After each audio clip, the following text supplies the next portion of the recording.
વાત હવે રાજકોટની કરીએ તો રાજકોટ મહાનગરપાલિકાએ શહેરના ગેરકાયદેસર દબાણકર્તાઓ સામે લાલ આંખ કરી છે। જંગલેશ્વર વિસ્તારમાં થયેલી મોટી કાર્યવાહી બાદ આજે વહેલી સવારથી જ મનપાનું તંત્ર ભીમનગર વિસ્તારમાં ત્રાટક્યું હતું।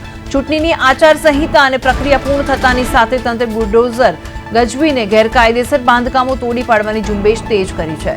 રાજકોટના ભીમનગર વિસ્તારમાં વર્ષોથી ખડકાયેલા 33 જેટલા ગેરકાયદેસર મિલકતો પર આજે મનપાના ટાઉન પ્લાનિંગ વિભાગે હથોડો ઝીક્યો છે અને કામગીરી દરમિયાન કોઈ પણ ઘર્ષણ કે અનિચ્છનીય બનાવ ન બને તે માટે વિજિલન્સ શાખાની ટીમે સમગ્ર વિસ્તારને કોર્ડન કરી દીધો છે।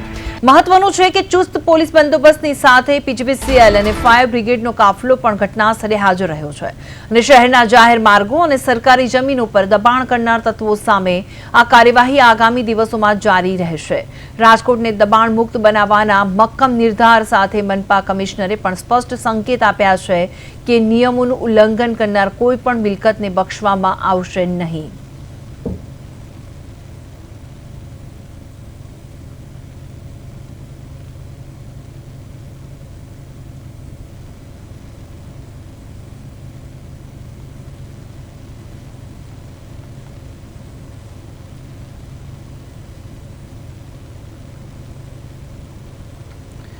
તો આ સાથે લાઈવ જોડાઈ ગયા છે અમારા સંવાદદાતા ધનંજય જણાવશો કે અત્યારે રાજકોટમાં વાત કરવામાં આવે તો રાજકોટમાં ટાઉન પ્લાનિંગ વિભાગનો સપાટો બોલાવતી કામગીરી પર અત્યારે ચુસ્ત પોલીસ બંદોબસ્ત ગોઠવી દેવામાં આવ્યો છે।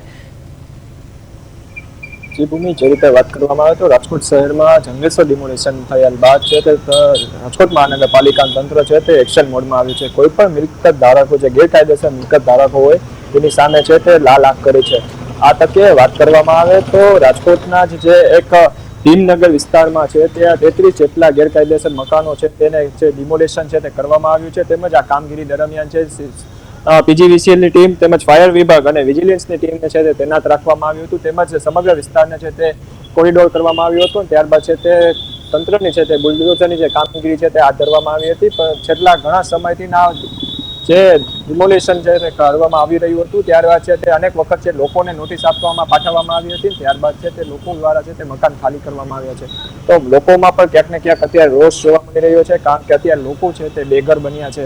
ત્યારે રાજકોટ મહાનગરપાલિકાના કમિશનર તુષાર સુમેરા દ્વારા તો છે તે કહેવામાં આવ્યું છે કે કોઈ પણ મિલકત હોય સરકારી જગ્યા ઉપર દબાણ કરવામાં આવ્યું હોય તેને સ્પષ્ટપણે છે તે ડિમોલેશન કરવામાં આવશે। જી બિલકુલ ધનંજય, જે રીતે રાજકોટમાં મનપાના બુલડોઝરો ફરી વળ્યા છે અને તેને લઈને વાત કરવામાં આવે તો ત્યાંના જે લોકો છે ભીમનગરના 33 એવી મિલકતો છે જેના પર બુલડોઝર ફેરવી દેવામાં આવ્યા છે તો ત્યાં જે લોકો રહેતા હતા તે લોકોની કોઈ પ્રતિક્રિયા સામે આવી છે?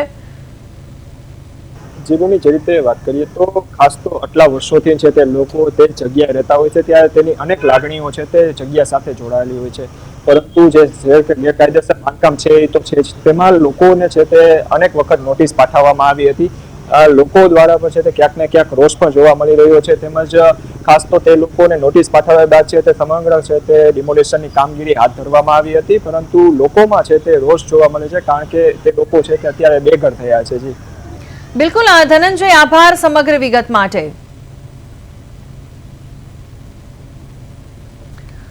ટાઉન પ્લાનિંગ વિભાગનો સપાટો જ્યારે બોલાવતી કામગીરી ચુસ્ત પોલીસ બંદોબસ્ત વચ્ચે શરૂ કરવામાં આવી છે। ડિમોલેશન શરૂ કરવામાં આવ્યું છે। પીજીવીસીએલ અને ફાયર વિભાગનો કાફલો તૈનાત કરવામાં આવ્યો છે। દબાણકર્તા અને ભૂમાફિયાઓમાં ફફડાટ વ્યાપી ગયો છે। નિયમોનું ઉલ્લંઘન કરનાર સામે આ આકરી લડત છે। રાજકોટમાં મનપાના બુલડોઝરો ફરી વળ્યા છે। ભીમનગરના 33 ગેરકાયદેસર મિલકતો જમીનદોસ્ત થઈ ગઈ છે। ચૂંટણી બાદ મનપા તંત્ર હરકતમાં આવી ગયું છે અને ચુસ્ત પોલીસ બંદોબસ્ત વચ્ચે ડિમોલેશન હાથ ધરવામાં આવ્યું છે।